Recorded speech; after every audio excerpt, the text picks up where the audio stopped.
So I just wanted to do a quick video on radiation protection in IR because I've been down this rabbit hole last night trying to decide what vest and skirt combinations or lead equivalents I should buy for myself and what's the recommendation out there. So obviously we're just taught in radiology that you should follow the as low as reasonably possible principle. But I don't think that really covers everything that we need to know because there's much more to it with your radiation protection.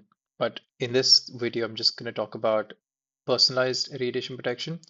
So when you are a registrar, you'll be given radiation protection in the form of a vest and a skirt. Most commonly now, back in the day, you had something like a apron, which was basically a single long piece, uh, and then it had holes around here, uh, and it would probably be a whole wraparound apron. Obviously, the issue with this is that this weighs about 12 kilograms, or probably less than that, maybe 10 kilograms. And the biggest issue is that in the long term, if you're an IR, all of this weight is essentially sitting on your shoulders over here.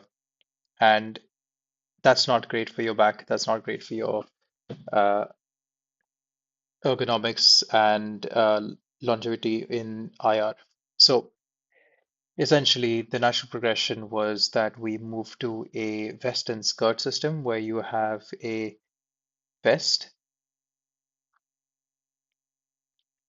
and a skirt, which is separate.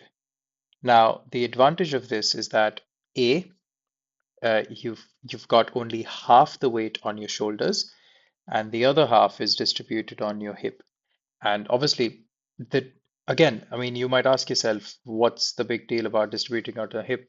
So the idea is that the lesser vertebral loading you can do, the lesser your chronic changes in your spine are going to be.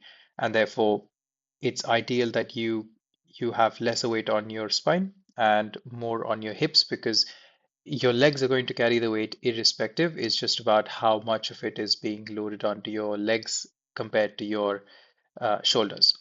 So then we've now progressed into a system where you've got vest and skirt. This is my makeshift vest, and you've got your skirt, and you've got a lumbar belt, which is essentially a belt which you've got here, and you've got another belt which is here. And what that does is essentially takes weight off your shoulders and just redistributes some of that weight onto your waist. And similarly here, it just kind of gives you more protection and more weight on the hips above the ischial tuberosity. So now the weight of your skirt is sitting on your ischial tuberosity, sorry, your ASIS or your pelvic rim, and the weight of your vest is coming off the shoulders and sitting on your waist again here. And essentially, this further distributes the center of gravity or the center of the weight impact of that of the leads lower down, and therefore the vertebrae which are between these sections,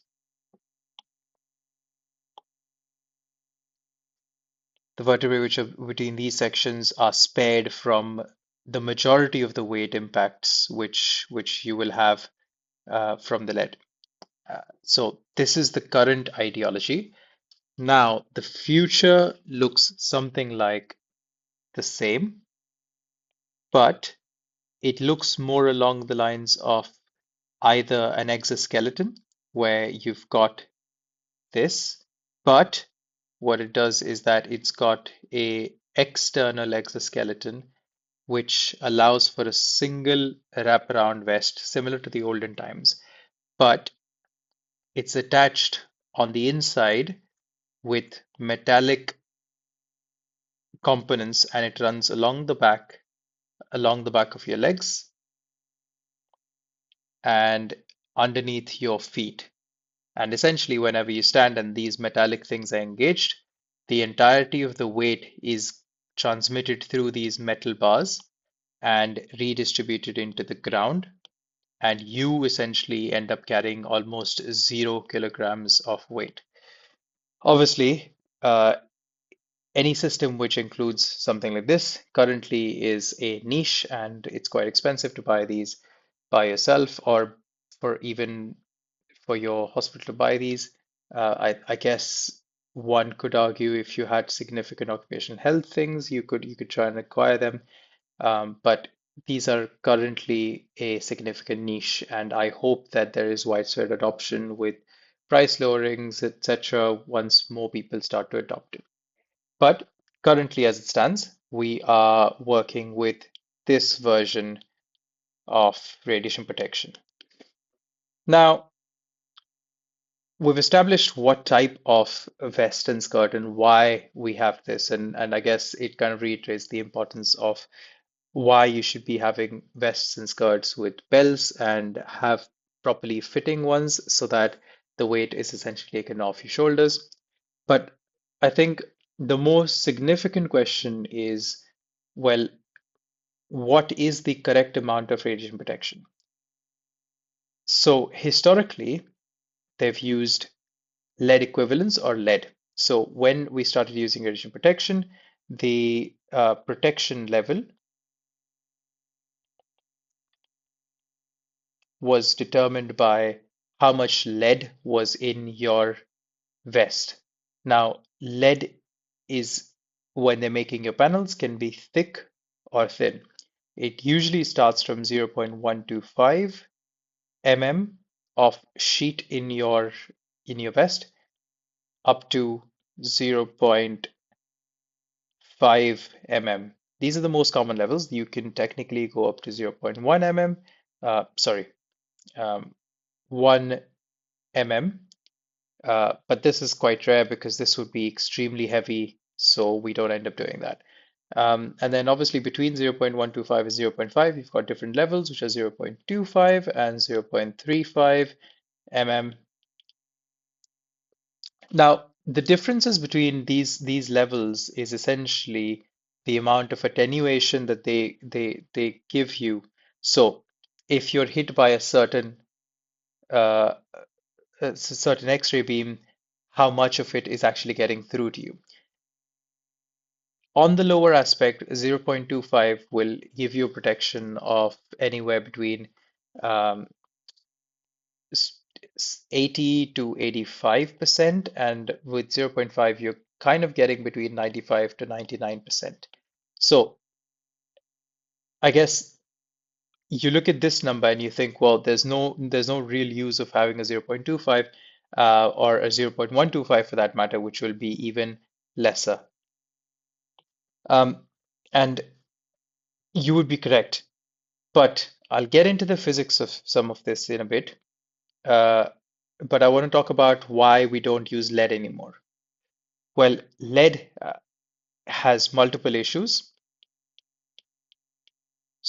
with lead. First of all, is it's toxic. Second is it cracks really easily. And third is that it is uh, it's essentially quite difficult to work with, and it is very dense.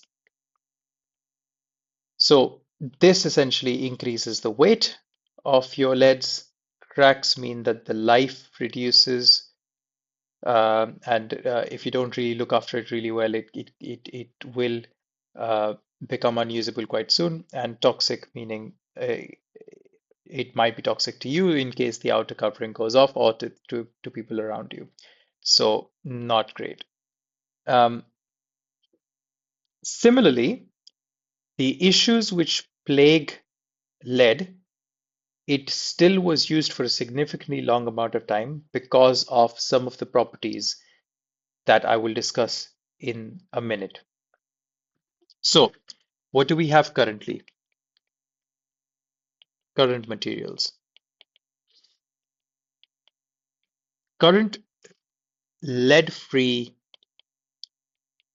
materials, the ones that we mostly talk about now, are a combination of antimony and bismuth. So antimony is essentially tin. Bismuth is a heavier metal, and the way this works is that these essentially provide the same or similar curves of attenuation as compared to lead. That's why when we talk about the effectiveness of our sheets in our vests and skirts, we talk about lead equivalence. So now, when we talk about zero point 0.5 lead mm lead equivalent, it essentially means that I have antimony and bismuth thick enough, or the amount within my vest is the same amount of is essentially at a level where it attenuates my radiation exposure by the same amount as a 0.25 mm sheet of lead would have. So 25 mm lead panel. Okay, so now is where we get into the physics of things. So why antimony, why bismuth, and why both of them? Why not just use one of them? So for that, I think we need to understand how radiation actually works. So when you have your C-arm, this is my rudimentary C-arm. When you have your C-arm and you've got your table, you've got your patient here, uh, the X-rays go to the patient and they essentially scatter in all directions from here. Okay. Now, when this happens, you as the operator are receiving the scatter radiation. This scatter is of a lesser energy compared to what it came out of here. So I probably need another color for this. So the energies coming out of this are somewhere for interventional radiology are somewhere between 60 to 80 to maybe 100 at most kVs. 80 is probably the most common setting, unless the patient's really big, in which case it becomes 100, and if they're really small, it becomes about 60. So the higher the kV, the higher the energy of electrons, and the higher the penetration power. So that's why you need higher voltages for bigger patients and lesser voltages for small patients. Now, when they hit the table, when they hit the patient, these energies are there, these interact with the elements of the table and the patient in something called as Crompton scatter.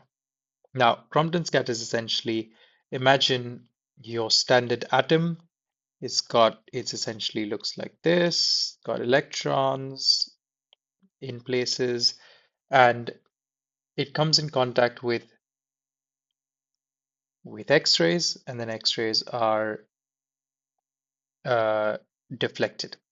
The alternative is the X-rays come in contact here, and they have energies which are more than the k edge of this electron. Therefore, it can push this electron out of its orbit and therefore give you a photoelectron. And when this electron needs to be replaced by the electron in the outer orbit, it releases energy which is equivalent to the K alpha, which is the energy that this electron releases to come into this orbit. And this essentially creates a secondary scatter. This is actually the scatter that we talk about, in addition to the deflected scatter also. But this is the majority of the issue. Now, therefore, it's important to understand that if you are using 80 kVs of energy into a patient, the amount of energies that you're getting, so 0 kV, and I'll put this as 100 kV, and if you've used an 80 kV X-ray to look at the patient, the scatter which you're getting because of the degradation, the Crompton scatter, the K alpha being lower than the original energy, is actually going to give you a distribution curve which is skewed towards the lesser side of 80.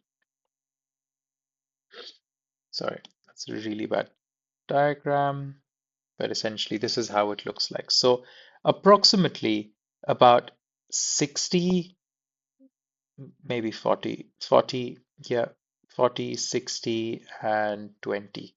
So somewhere in this region is where you get the distribution of all the X-rays that you're getting out of the patient. So here's where we come to the weird bit with regards to our radiation protection guidelines. All of the radiation protection equipment that we have has to pass three major licensing or regulation checks. This is the American version, there is the European version, which are like the German standard, and there is the international standard. This is probably the most difficult one. Now, historically, they would do something called as the narrow beam geometry testing. And what this meant is that they would keep the X-ray shield here, have an X-ray source, and then have the detector or the measuring device further away to a point where you could manipulate the results in a way, which is why they came up with the newer 2014 standard, which is broad beam geometry testing. What this essentially means is that you use your radiation protection device, but you have to keep the detector very close to the protection device, along with check the exposure at various angles, not just a straight. So that's why in the past with narrow beam, you would have narrow beam because you're only testing it in straight angles or like a narrow beam. Whereas broad beam now means that you have to check it in various angles to check that it doesn't leak extra X-rays if you change the angle of incidence onto the radiation protection device. This also means that you are checking the transmission or effectiveness of these lead shields on the basis of the primary beam. And if you remember what I said in the previous slide, the primary beam can be 80 to 100 kilovolts, but your scatter is actually largely between 20 and 60 kV. So it begs to ask the question, how effective is the radiation protection in this range? To understand this, we need to understand a bit more of radiation protection and how the the different elements interact in this scenario. So let me talk about lead. So when we're talking about lead, imagine this. So lead has a K edge of 88 kiloelectron volts, which means that if you get an X-ray and essentially if you're in the main X-ray beam, most of the X-ray is going to be significantly attenuated because when any X-ray gets, when any X-ray gets near to this level, the attenuation ability of lead increases significantly. So normally if you see attenuation curves, they look like this. So this is this spike of attenuation that you get, that respike, is actually at the K edge because this is where the electrons really start absorbing the energy. If it's below the K edge, then it will not absorb because it needs at least 88 kilo electron volts. So even if you're standing in about 80 kilo 80 kV primary beam, it probably won't act as well as if it was a 90 kV X-ray beam. But like we've established before, the X-rays hitting the LED screen is not the same energy as the primary beam. So let's assume we have the X-rays coming to us at 40 kilo electron volts. Now is when something called as the L edge comes into effect. The L edge of lead is somewhere around in the ballpark of 20. I don't know the exact figures, but it's approximately 20. What this does is essentially because the energy of the X-ray, which is 40 kilo electron volts, is more than 20, it does cause electrons to come out of their orbits, and therefore this is significantly attenuated. So imagine the lead being this way, your 40 kilo electron volt X-ray is hitting this, it's then pushing this out of its orbit, and the electron which replaces it is giving off a K alpha energy, which in turn will release another X-ray, which is another scatter in any direction. So obviously this interaction can happen in a reverse, or assuming this is your skin, it can happen towards your skin. Now you might ask yourself that, okay, the K alpha of lead being around uh, again 26 or something, isn't that going to hit my body, and isn't that going to essentially cause damage or DNA damage or otherwise? And you would be correct. And the reason that lead was considered the gold standard for a long time was because lead has a very high density. What this means is that because of the high density, there are a lot of lead atoms everywhere. And therefore, even if you have a scatter effect at this point, there is a very high likelihood that that scatter is going to be attenuated by either Crompton effect, which is just essentially energy dissipated within the material by being deflected around the atoms, or by further L edge, M edge, N edge, whatever, of lead. And therefore, the amount reaching your skin is quite minimal. Now let's see what the issue is with using either just antimony or bismuth. If you use just one of them, or if you use them in a single layer, they don't have the same density as lead, and therefore the effectiveness of them preventing the scatter from reaching your skin is lesser. To an extent where they did a study and found that the scatter from the radiation protection equipment reaching skin is 40% or up to 40% higher than lead. And this was the biggest uh, criticism, if you may, for modern day lead alternative lightweight protection material.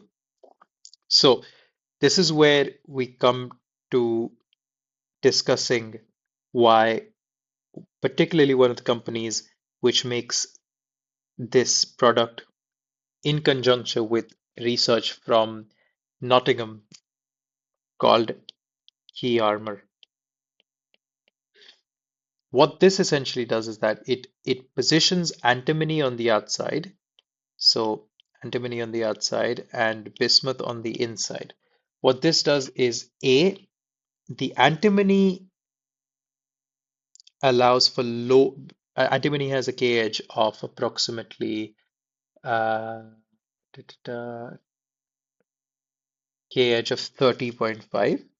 So this essentially deals with your low energy photons around 30.5 and above region, but will essentially give off a K alpha, which is approximately 26.4. And then bismuth would work at both high energy because it's got a high atomic number and also absorbing through Crompton, absorbing the scatter from antimony and lower spectrum because it has an L edge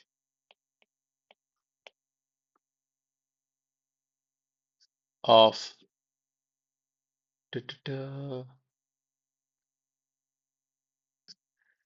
it's in the low 20s as well, or 16.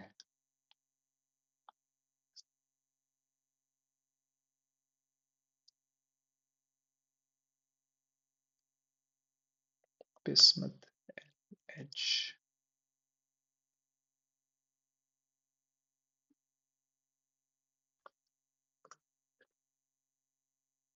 13. Yeah, so 13 keV. So this essentially will attenuate the scatter which is coming off our antimony layer along with the low energy 13 keV. So it essentially now will give you a curve, which I think this curve is probably the best way to represent the actual effect of it.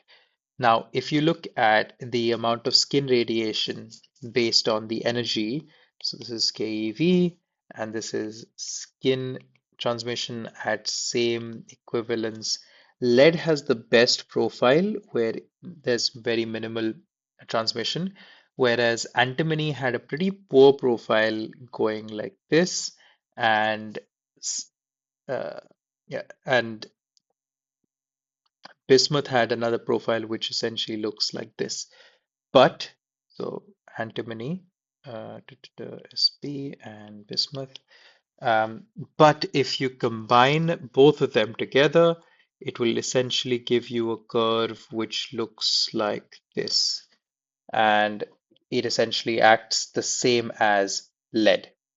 So you're getting all the benefits of the gold standard lead with the benefits of lightweight materials and savings with environment toxicity, longevity, etc.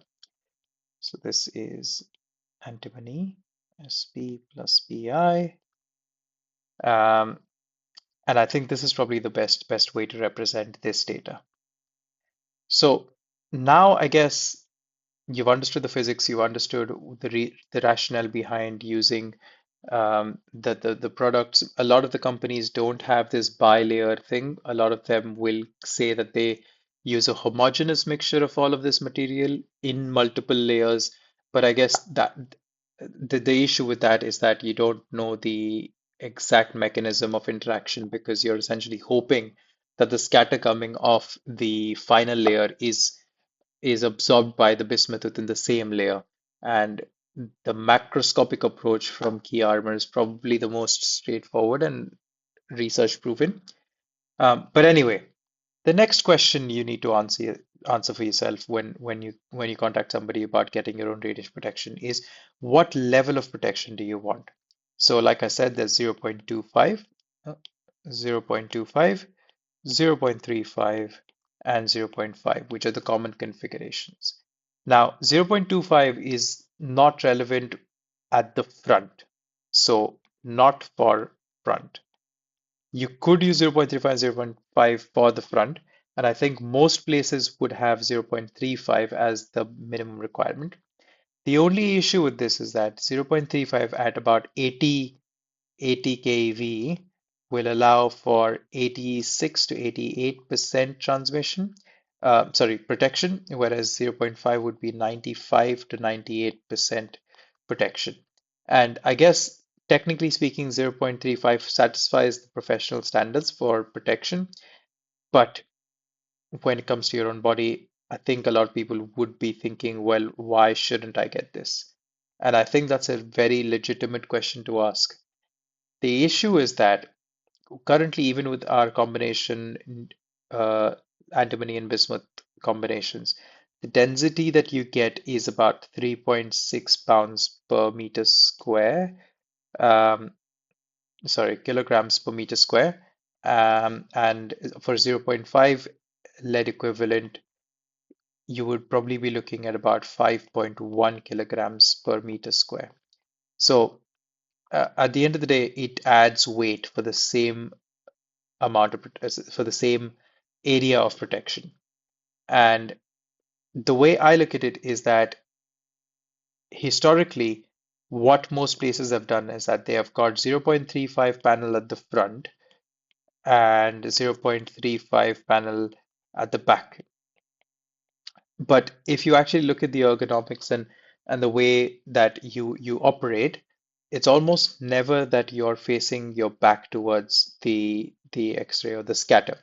And therefore, one may argue that you could cut back on the back weight um, and reduce it down to 0.25, and therefore it either lightens your 0.35 front vest, or you could use that extra weight leeway that you have to have 0.5 at the front plus 0.25 at the back to give you maximum protection overall for the minimum amount of weight. The other complication with this is that zero point 0.5 at the front would be quite heavy on the front, whereas it would be quite light at the back because you've only got 0.25 at the back. But this is where your sort of your lumbar support and taking weight off your shoulder comes into play. If you're successfully able to do that, then the distribution of the weight on your hips will protect you against the forward pull of the zero point 0.5 at the front. And I think that sort of summarizes what I wanted to say with regards to the different aspects. You may want to get a front overlap if you're able to get a 0.35 panel at the front with full overlap, which would give you protection. But I think that particularly because of the positioning in cath labs or interventional radiology labs, a lot of the radiation or the scatter we get is onto our sides, and therefore an overlap at the front is relatively less relevant than having adequate protection on the side. So if you're able to get a single sheet 0.5 front and side with 0.25 at the back, which would be the ideal configuration. The weight trade-off currently, at least between this configuration, which is this, and the 0.35 at the back and 0.35 at the front is about uh, this would be about 3 point, sorry, 2.9 kilograms, and this would be about 2.6 kilograms.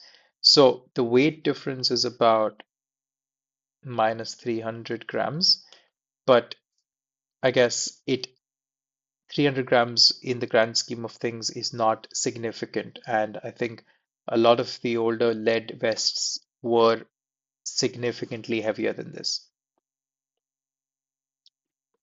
Let me just quickly have a look at whether I have anything else to say. Uh,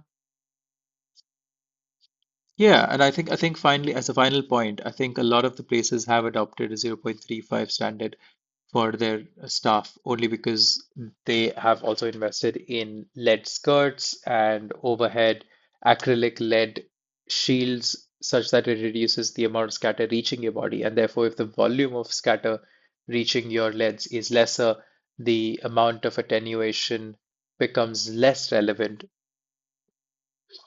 But obviously, it's a very personal choice. And at the end of the day, I think it's a very important reminder that this is just my research from a couple of days of trying to decide what I want to get for myself.